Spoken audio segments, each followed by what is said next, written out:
Hello everyone, my name is Ekta Gupta और आज हम पढ़ने जा रहे हैं पंजाब लैंड रेवेन्यू एक्ट 1887 का chapter 6 which is collection of the land revenue. अब इसमें क्या है, बहुत सारे सेक्शंस है क्योंकि तो आपको हर एक सेक्शन मेमोराइज करने की बिल्कुल जरूरत नहीं है। एक स्टोरी फॉर्म में इसको पढ़ लो और थोड़ी बहुत जो हेडिंग है ना वो ध्यान में रखना, बट वैसे भी जो हेडिंग्स आपको बहुत अच्छी तरीके से याद हो जाएगी। तो बिना टाइम वेस्ट किए स्टार्ट करते हैं। Section 67 talks about processes of recovery of arrears. तो इसमें लिखा हुआ है कि मान लो एक बंदा है जिसको लैंड रेवेन्यू देना होता है गवर्नमेंट को, लेकिन वो लैंड रेवेन्यू जो है वो नहीं देता। तो गवर्नमेंट क्या कर सकती है, गवर्नमेंट उस बंदे से लैंड रेवेन्यू जो है वो रिकवर कर सकती है by any of the following methods. तो मैं ऊपर ऊपर से पढ़ देती हूँ नाम सिर्फ कि क्या है, क्योंकि हम एक एक मेथड को डिटेल में पढ़ने वाले हैं। तो जैसे सर्विस और रेट और डिमांड हो गया, बाय अरेस्ट एंड डिटेंशन हो गया, by distress and sale of his movable property and uncut or ungathered crops हो गया, by transfer of the holdings हो गया, या फिर बाय अटैचमेंट हो गया, by annulment of the assessment हो गया, बाय सेल हो गया, by proceedings against other removal property of that defaulter. अब ये जो सारे जो मेथड्स है ना उसको डिटेल में पढ़ते हैं। तो सबसे पहले होता है section 68 writ of demand. Writ of demand क्या होता है, एक फॉर्मल रिटन नोटिस होता है जो कि डिफॉल्टर को इशू किया जाता है, जिसके अंदर लिखा होता है कि भाई तूने डिफॉल्ट किया है, तूने अभी तक गवर्नमेंट का रेवेन्यू पे नहीं किया, तो तू कर दे। ठीक है, और ये कब इशू किया जा सकता है, मान लो उस बंदे ने आज डिफॉल्ट किया, आज जो है उसने पेमेंट ऑफ मनी नहीं करी, तो या तो आज इशू कर दो उसको रिट ऑफ डिमांड, या फिर कल से कर दो। मतलब तुम्हारे ऊपर डिस्क्रेशन है। और ये कौन इशू करता है writ of demand, usually revenue officer ही इसको इशू करता है। सेक्शन 69 होता है arrest and detention of the defaulter. अब दूसरा मेथड क्या है, मान लो किसी बंदे ने जो हमारे अरियर्स है या जो भी लैंड रेवेन्यू है वो नहीं पे किया, तो फिर रेवेन्यू ऑफिसर एक वारंट इशू कर सकता है कि इस ये डिफॉल्टर है ये बंदा, इसको मेरे सामने अरेस्ट करके लाओ। तो फिर उसके बाद जो रेवेन्यू ऑफिसर है ना, जब उसके सामने उस डिफॉल्टर को लाया जाएगा तो रेवेन्यू ऑफिसर के पास डिस्क्रेशन होता है, या तो उसको बिल्कुल डायरेक्टली ही कलेक्टर के पास भेज दें, या फिर वो अपने पास उसको 10 दिन रखें, अपनी अंडर पर्सनल रिस्ट्रेंट रखें उसको 10 दिन तक, ताकि वो उस 10 दिन के अंदर वो जो डिफॉल्टर है वो पेमेंट कर दे। लेकिन अगर इन 10 दिनों में भी जो डिफॉल्टर है वो पेमेंट नहीं करता, तो फिर रेवेन्यू ऑफिसर जो है वो उसको कलेक्टर के पास भेज देता है। तो अब जो कलेक्टर है ना वो ये बोल सकता है कि क्योंकि डिफॉल्टर ने तो अभी तक पैसे ही नहीं दिए, तो उसको है ना जेल में रखा जाए। और मैक्सिमम पीरियड ऑफ डिटेंशन कितना हो सकता है, 1 महीना, सिर्फ 1 महीने से ज्यादा नहीं हो सकता। अब इसके एक्सेप्शन होते हैं कि अरेस्ट और डिटेंशन किसका नहीं किया जा सकता, तो वो विमेन हो गए, माइनर्स हो गए, ल्यूनाटिक्स हो गए, इडियट्स हो गए। सेक्शन 70 बोलता है distress and sale of movable property and crops. तो ये याद रखना, मूवेबल प्रॉपर्टी की बात हो रही है, क्रॉप्स की बात हो रही है। ठीक है, इसमें क्या होता है वही, अब इसमें अगला मेथड बताया गया है कि आपने लैंड रेवेन्यू पे नहीं किया, तो रेवेन्यू ऑफिसर क्या कर सकता है, आपका अगर आपके पास कोई मूवेबल प्रॉपर्टी है तो उसको सीज कर सकता है, जिसको डिस्ट्रेन भी कहते हैं। तो मूवेबल प्रॉपर्टी में जैसे आपकी भेड़ बकरी आ गई, कोई गुड्स हो गए या टूल्स हो गए, जिससे जैसे होता है ना, टूल्स होते हैं जिससे हम खेती बाड़ी वगैरह जो भी करते हैं। तो या फिर क्या है, आपकी सीज कर सकता है स्टैंडिंग और अनहार्वेस्टेड क्रॉप्स। स्टैंडिंग वही जो अभी भी जमीन से जुड़ी हुई है, और अनहार्वेस्टेड क्रॉप जो अभी उग गई है लेकिन जो प्रोडक्ट होता है ना अभी उससे हमें मिला नहीं है, फिर उसको सेल कर देंगे और उससे जो भी पैसे आएंगे तो गवर्नमेंट का जो भी हिसाब किताब है वो पूरा कर देंगे। फिर उसके बाद ये बोला है कि जो भी इस सेक्शन के अंदर सीजर सेल सब कुछ होगा, वो उसका सेम प्रोसीजर फॉलो होगा जो कि पंजाब टेनेंसी एक्ट 1887 में फॉलो होता है। आगे ये लिखा है कि इसके कुछ एक्सेप्शंस हैं, यानी कि कौन सी ऐसी प्रॉपर्टी है जिसको आप सेल नहीं कर सकते। तो ऐसी कुछ प्रॉपर्टी है जो टेनेंसी एक्ट के अंदर लिखी हुई है, property already exempted under the tenancy act. Then उसके बाद seed grain required for the next crop, यानी कि जो डिफॉल्टर है उसको कुछ सीड चाहिए होते हैं। ठीक है, मान लो उसके पास कोई सीड रखे हैं जो वो अभी अपनी अगली फसल उगाने में यूज करेगा, तो आप उसको सीज नहीं कर सकते, क्योंकि यार ये देखो ना, अगर आपने उसकी सीड ही ले ली, ठीक है, तो वो अगली क्रॉप कैसे उगाएगा, उसके तो आपने मतलब खाने पे ही लात मार दी ना, उसका खुद का सस्टेनेंस, उसका खुद का लिवलीहुड कैसे होगा। Then food necessary for the defaulter under सामनी till the next harvest and cattle which are exempted under the law. Section 71 बोलता है ट्रांसफर ऑफ दी होल्डिंग्स। अब अगला मेथड क्या होता है कि मान लो आपके पास लैंड है, आपने लैंड रेवेन्यू नहीं दिया, तो फिर ये जो कलेक्टर है ना वो क्या करेगा कि आपका जो लैंड का जो पोजेशन है ना वो किसी दूसरे लैंड ओनर को दे देगा, और वो दूसरे लैंड ओनर को बोलेगा कि भाई ये काम कर, तू डिफॉल्टर का जो लैंड रेवेन्यू है ना वो पे कर दे, और बदले में मैं तुझे इस डिफॉल्टर की लैंड के पोजेशन में डाल डाल दूंगा, और तो जो भी लैंड से अब पैसे वैसे आएंगे वो तू रखियो जब तक। पर ये कब तक लागू होगा, जब तक कि जो डिफॉल्टर है ना वो लैंड रेवेन्यू जो वो गवर्नमेंट को ओ करता था वो पूरा का पूरा पे ना कर दे इस लैंड ओनर को। समझ रहे हो, एक बार पढ़ देती हूँ। Land revenue on a holding is unpaid, the collector may transfer that holding to another land owner of the same estate, the transferee must not be a defaulter with respect to his own land holdings. इसका मतलब क्या है कि जिस land owner को हम possession देंगे ना डिफॉल्टर की लैंड का, ऐसा नहीं होना चाहिए कि कहीं पता चले वो लैंड ओनर खुद ही डिफॉल्ट करके बैठे, उसने खुद ही लैंड रेवेन्यू नहीं दिया गवर्नमेंट को। Then the transferee must first pay the arrears before getting the possession, यानी कि लिखा है कि जो लैंड ओनर है वो पहले डिफॉल्टर की लैंड के रिस्पेक्ट में जो भी लैंड रेवेन्यू है वो चुकाएगा पहले, पहले पैसे देगा गवर्नमेंट को, उसके बाद जो है वो उसको पोजेशन मिलेगी डिफॉल्टर की लैंड को। फिर उसके बाद ये जो ट्रांसफर है वो कितने पीरियड के लिए हो सकता है, ठीक है। तो इसमें लिखा है the collector may transfer the make order the transfer till the end of the agriculture year in which the defaulter रीपेज the transferee the amount of the arrears. जैसे कि मान लो कि मेरे पास एक लैंड है, ठीक है, एकता के पास एक लैंड है और उसने डिफॉल्ट कर दिया with respect to land revenue, उसने पे नहीं किया। तो ये बात होगी 2025 की, ठीक है। और 2025 में मैंने पैसे नहीं दिए क्योंकि, तो कलेक्टर ने क्या किया, मेरी लैंड का जो पोजेशन है वो दूसरे लैंड ओनर को दे दिया। अब इसमें क्या है, तो हमारा जो एग्रीकल्चर ईयर है, एग्रीकल्चर ईयर कुछ नहीं होता, जिसमें वो ईयर होता है जिसमें पूरी खेती बाड़ी सब कुछ होगी। तो अब मान लो एग्रीकल्चर ईयर जो था वो 2025 से लेके जून 2026 तक चलेगा, ठीक है। और अब मैंने जनवरी 2026 को पेमेंट कर दी उस लैंड ओनर को कि भाई तेरे पास मेरी पोजेशन थी लैंड की, मैं तुझे ये लैंड रेवेन्यू जो है वो चुका रहा हूँ, तो मुझे पोजेशन वापस कर दे, ठीक है। ये ध्यान रखना, मैंने पेमेंट कब करी है, जैन 2026 तक, ठीक है। तो अब जो है जब मैंने पेमेंट करी ना, तो मुझे एकदम से ही पोजेशन ऑफ लैंड नहीं मिल जाएगी, मुझे कब मिलेगी, जून 2026 में, क्योंकि तब हमारा एग्रीकल्चर ईयर एंड होगा। तो इसमें लिखा है ना, द कलेक्टर में order the transfer till the end, ठीक है, एंड तक, and of the agriculture year in which the defaulter रीपेज the transferee the amount of the arrears. क्योंकि हम बीच में इसलिए ट्रांसफर नहीं कर रहे क्योंकि यार वो सीजन चल रहा है अभी क्रॉप उगाने का और ये सब कुछ का।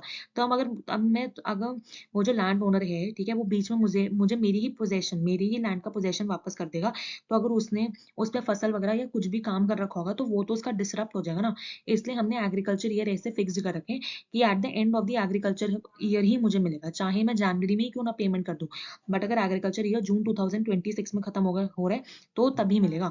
या फिर कलेक्टर क्या कर सकता है, ये कर सकता है कि सीधा 15 साल तक के लिए ही मुझे पोजेशन दे दी, कि ठीक है, लैंड ओनर को 15 साल तक दे दी कि तुम जो है इसके पोजेशन में हो, मतलब एक फिक्स्ड टर्म के लिए दे दी, अप टू 15 ईयर्स, यानी कि क्या है, 15 साल मैक्सिमम है, 15 साल से नीचे कोई भी ईयर या 15 साल तक कलेक्टर जो है वो लैंड दे सकता है to the land owner. Then अगर ऐसा कोई भी ट्रांसफर करता है ना कलेक्टर, तो उसको फाइनेंशियल कमिश्नर को बताना है, और फाइनेंशियल कमिश्नर फिर क्या कर सकता है, या तो कैंसिल ही कर सकता है कि नहीं ऐसी कोई चीज नहीं होगी, या फिर कंडीशंस चेंज कर सकता है, या कोई और दूसरा ऑर्डर पास कर सकता है, मतलब उसका डिस्क्रेशन होता है।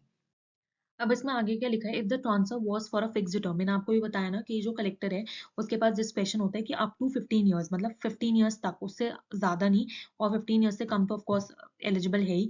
तो अगर वो जो है लैंड किसी लैंड ओनर को ट्रांसफर कर देता है, तो फिर जब वो टर्म एंड हो जाएगा और ट्रांसफरी से या फिर लैंड ओनर से जब ओरिजिनल डिफॉल्टर के पास लैंड वापस आएगी ना, तो वो free from any kind of claims होगी ना, तो उसके अंदर गवर्नमेंट के कोई क्लेम होंगे कि भाई तूने लैंड रेवेन्यू नहीं पे किया अभी तक, या फिर ट्रांसफरी के भी कोई क्लेम नहीं होंगे, क्योंकि देखो ट्रांसफरी ऐसा बोल सकता है ना कि मैंने तेरे बिहाफ पे लैंड रेवेन्यू लिया था, आई मीन दिया था, इसलिए लैंड की मुझे पोजेशन मिली थी इतने साल तक, अभी भी तूने मुझे लैंड रेवेन्यू पे नहीं किया, नहीं, ऐसा कुछ नहीं बोल सकता है, क्योंकि भाई तूने इतने सालों तक मेरी लैंड अपने पोजेशन में रखी, उसके ऊपर फसल वगैरह उगा रहा था, उसकी इनकम ले रहा था, तो उसी से जो भी अरियर्स थे वो क्लियर हो गए हैं, अब तेरा उसके अंदर कोई भी क्लेम बाकी नहीं है। फिर section 72 talks about attachment of the estate of holdings. तो अब इसमें क्या है कि वही बात है कि डिफॉल्टर ने लैंड रेवेन्यू नहीं पे किया, तो जो कलेक्टर है वो क्या कर सकता है, उसकी जो लैंड है, उसकी जो एस्टेट है या होल्डिंग है, उसको अटैच कर सकता है, और उसको क्या है, अटैच करने के बाद उसको अपने मैनेजमेंट में ले लेगा, या फिर क्या है, एक अपॉइंटेड एजेंट, मतलब एक एजेंट अपॉइंट करके उसकी मैनेजमेंट के अंदर डाल देगा। अब जब ये पीरियड ऑफ अटैचमेंट है, जब ये पूरा अटैचमेंट चल रहा है, उसके दौरान क्या होगा, अगर मान लो जो डिफॉल्टर है उसके यहाँ पे कोई, उसकी लैंड पे कोई टेनेंट रह रहा था, तो उसके जो टेनेंट के जो राइट्स है वो पूरे के पूरे सुरक्षित रहेंगे, उसके कोई भी राइट जो है वो इफेक्ट वगैरह नहीं होंगे। और फिर उसके बाद लैंड से जो भी इनकम आ रही होगी ना, तो फिर जो कलेक्टर होगा या फिर जो एजेंट होगा जो लैंड को मैनेज कर रहा है, वो रिस्पॉन्सिबल होगा उन सारे रेंट को, उन सारे प्रॉफिट्स, उस सारी इनकम को कलेक्ट करने के लिए, और डिफॉल्टर के पास कोई भी लैंड से रिलेटेड जो भी इनकम हो रही है वो नहीं जाएगी। फिर उसके बाद क्या है, जो भी लैंड से इनकम आ रही है, चाहे रेंट आ रहे हैं, प्रॉफिट्स आ रहे हैं, सब कुछ, उसका यूज कैसे होगा, पहले यूज होगा कि वो जो भी अटैचमेंट ऑफ लैंड में कॉस्ट वगैरह लगी और उसके मैनेजमेंट में जो भी कॉस्ट लग रही है उसको चुकाने में यूज होगा। फिर दूसरे नंबर पे क्या है, करंट लैंड रेवेन्यू, अभी भी तो कोई ना कोई पेमेंट टू द गवर्नमेंट जाएगी ना, तो वो करंट लैंड रेवेन्यू। फिर तीसरे बारी में old arrears of the land revenue, ठीक है, मतलब जो पहले जो लैंड रेवेन्यू नहीं पे किया उसने, उसके चुकता करने में वो जाएगा। और यहाँ पे क्या लिखा है, only the surplus extra money is use to clear the arrears. इसका मतलब ये है कि जो भी पहले लैंड से हमारा इनकम जनरेट होगा ना, उससे पहले हम 0.1 जो है वो फुलफिल करेंगे, देन पॉइंट 2 फुलफिल करेंगे।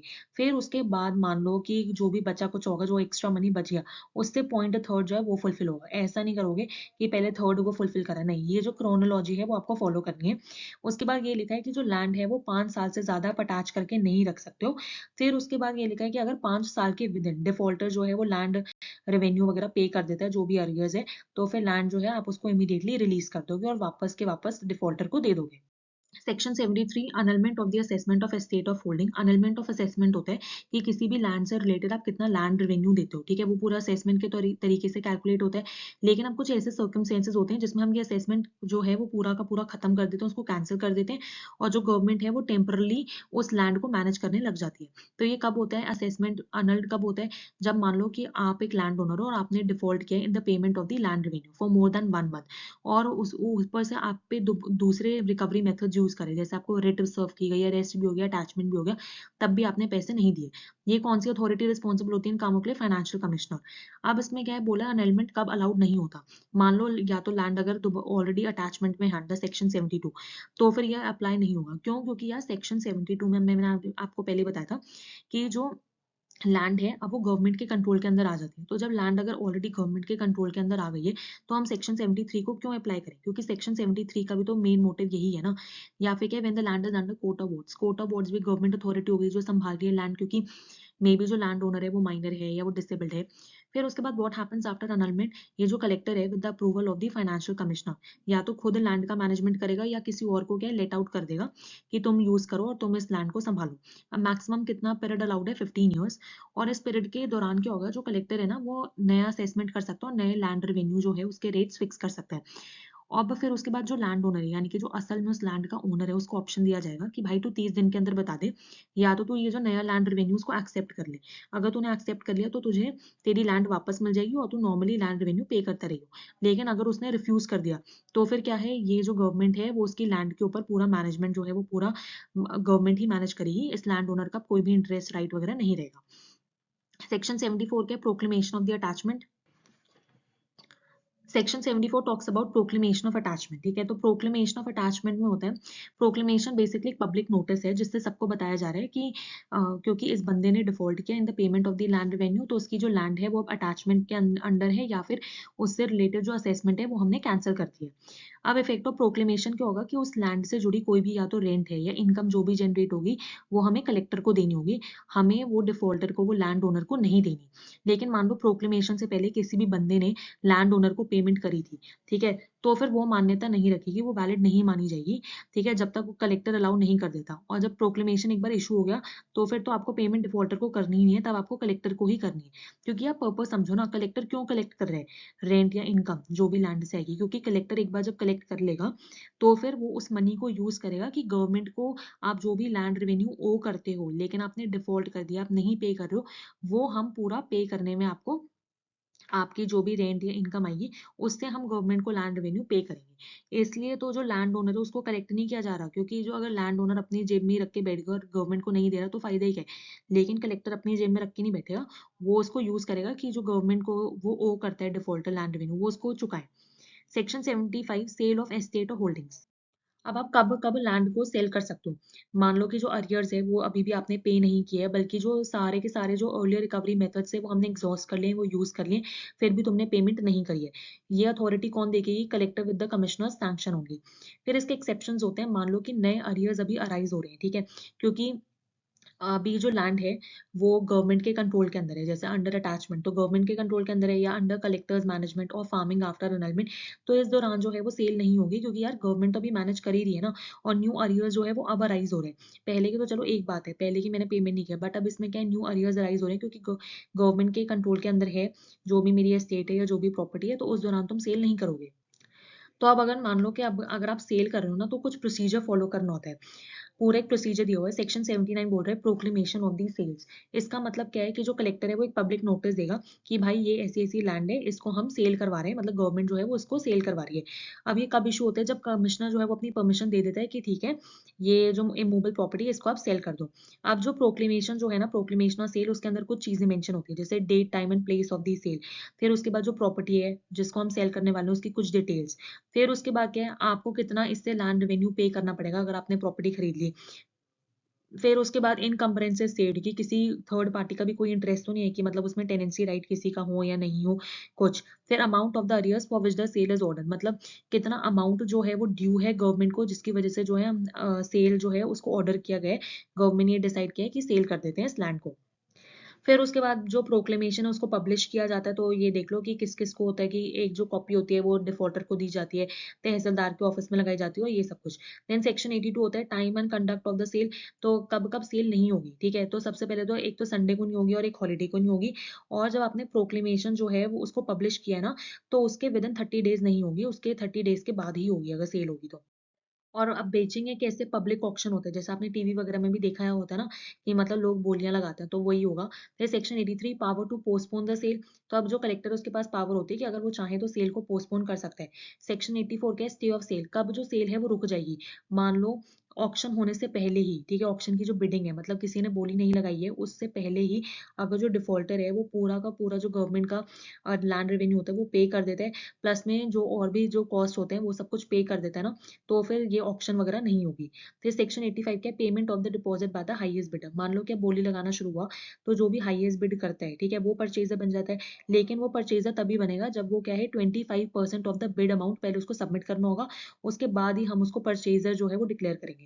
Section 86 consequences of failure to pay the deposit, अब मान लो ये जो हाईएस्ट बिडर है उसने 25% ऑफ द अमाउंट नहीं सबमिट किया, तो जो प्रॉपर्टी है उस पे दोबारा बोली लगेगी, it will be resold immediately. Plus में अगर मान लो कि प्रॉपर्टी से रिलेटेड कोई भी हमें एक्स्ट्रा एक्सपेंसेस उठाने पड़े, या फिर अब जो हमने प्रॉपर्टी पे दोबारा बोली लगाई है तो वो जितने पहले में बिक रही थी उससे बहुत कम में बिक रही है, तो ये सारा जो पैसे हैं वो हम किससे वसूल सकते हैं, जो पहला वाला जो बंदा था ना जिसने डिफॉल्ट किया 25% ऑफ द बिड अमाउंट देने में, उससे हम वसूल लेंगे। Section 88 time for the payment in full, तो अब इसके अंदर क्या बोला गया है कि सबसे पहले तो जिस जो भी हाईएस्ट बिडर होता है उसको 25% ऑफ द अमाउंट जो है वो तो पहले ही देना होता है, अब जो बाकी रिमेनिंग अमाउंट होता है ना वो उसको विद इन 15 डेज देना होता है from the date he is declare to be the purchaser. Section 89 default and full payment, अब मान लो कि 25% तो चलो उसने दे दिए थे, लेकिन अब उसने जो फुल अमाउंट है ना उसको देने में डिफॉल्ट कर रहा है, तो फिर क्या होगा। तो अब क्या हुआ कि ये जो परचेजर है उसने फुल पेमेंट नहीं की with in a period of 15 days, तो पहले उसके साथ होगा जो उसने 25% जो डिपॉजिट पहले किया था ना वो अब गवर्नमेंट रख लेगी, अब उसको 25% ऑफ द डिपॉजिट दोबारा वापस नहीं मिलेगा। फिर जो प्रॉपर्टी है उसका दोबारा रीसोल्ड होगा, और उसके बाद जो परचेजर है उसका कोई भी राइट नहीं होगा उस प्रॉपर्टी के अंदर, कहीं वो बोलने लगे कि यार मैंने 25% तो दिया था ना, तो उसके हिसाब से तो मेरी प्रॉपर्टी में थोड़ा बहुत हक बनता है, कुछ हक नहीं बनता, और तुमने जो 25% भी दिए थे उसका कोई रिफंड वगैरह नहीं होगा। सेक्शन 90 बोलता है अगर ऐसी कोई भी सेल होती है ना तो उसकी हर रिपोर्ट जो है कलेक्टर कमिश्नर को देगा। फिर सेक्शन 91 होता है application to set the sale aside, तो इसमें होता है कि जब सेल हो गई उसके 30 दिन के विदिन जो है एक एप्लीकेशन आप सबमिट कर सकते हो कमिश्नर को, ये बोलते हुए कि ना कुछ बहुत ही ज्यादा मटेरियल इरेगुलरिटी हो गई है या कुछ मतलब एक्स वाई जेड कोई भी रीजन है कि पब्लिश करने में या सेल को कंडक्ट करने में कुछ ऐसी इरेगुलरिटी हो गई है जिसकी वजह से मुझे बहुत गहरी वाली बहुत सब्सटैंशियल इंजरी हो सकती है, ठीक है। तो अगर वो सब्सटैंशियल इंजरी अगर प्रूव हो सकती है ना तो फिर ये सेल है उसको सेट असाइड किया जा सकता है। और सिर्फ अगर सब्सटैंशियल इंजरी ही होगी ना तभी तभी सेल को सेट असाइड करेंगे, अगर सब्सटैंशियल इंजरी नहीं है, अगर छोटी मोटी ठीक है जिसको हम ऐसे ही ठीक कर सकते हैं, तो उस केस में जो सेल है वो सेट असाइड नहीं होगी, बहुत इंपॉर्टेंट है कि सब्सटैंशियल इंजरी ही हो। तो वही है कि अगर 30 दिन के अंदर, जैसे मैंने आपको बताया ना एप्लीकेशन डालनी होती है, तो अगर मान लो किसी ने कोई एप्लीकेशन नहीं डाली तो सेल तो फिर कंफर्म्ड है। अगर एप्लीकेशन डाली लेकिन जो एप्लीकेशन है वो रिजेक्ट हो गई तब भी सेल कंफर्म्ड है।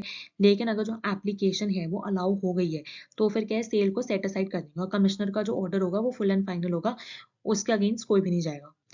Section 96 proceeds of the sale, अब सेल से जो भी पैसे मिले हैं उसको हम कैसे प्रयोग करेंगे। फर्स्ट होता है लैंड रेवेन्यू अरियर्स, ठीक है, मतलब कि जो भी लैंड रेवेन्यू बचा हुआ था, ठीक है, डिफॉल्टर का, उसको पे करेंगे। देन उसके बाद जो भी कॉस्ट हमें लगी सेल वगैरह करवाने में, कंडक्ट सब कुछ करवाने में वो, then other dues recoverable as arrears या फिर कोई और ड्यू रह गई हो वो सब कुछ। फिर उसके बाद मान लो उसके बाद भी अगर कोई पैसे बचते हैं, सरप्लस बचता है, तो फिर जो ओरिजिनल ओनर था उसको वापस दे देंगे, and not to the creditors, ठीक है। मान लो अगर उसने किसी से उधार वगैरह ले रखा था तो उनको नहीं देंगे, ओरिजिनल ओनर को ही देंगे, वो बाद में अपना निपटेगा। फिर उसके बाद क्या है, अगर मान लो जो हमें सेल से पैसे मिले वो फिर भी कम है, ठीक है, एज कम्पेयर टू जो ओरिजिनल डिफॉल्टर को या लैंड ओनर को गवर्नमेंट को पैसे देने एज अ लैंड रेवेन्यू, ठीक है, तो फिर क्या है, जो अभी डिफॉल्टर है उसके अगेंस्ट हम फर्दर प्रोसीडिंग्स कर सकते हैं कि भाई तू अभी तेरे पैसे बचे हैं लैंड रेवेन्यू को गवर्नमेंट को देने के लिए, ये सेल से तो अभी हमें आधा पैसे ही आए, जितने भी पैसे आए अभी तू बाकी दे, ठीक है, तो उसके खिलाफ जो है वो प्रोसीडिंग्स आगे कंडक्ट हम कर सकते हैं।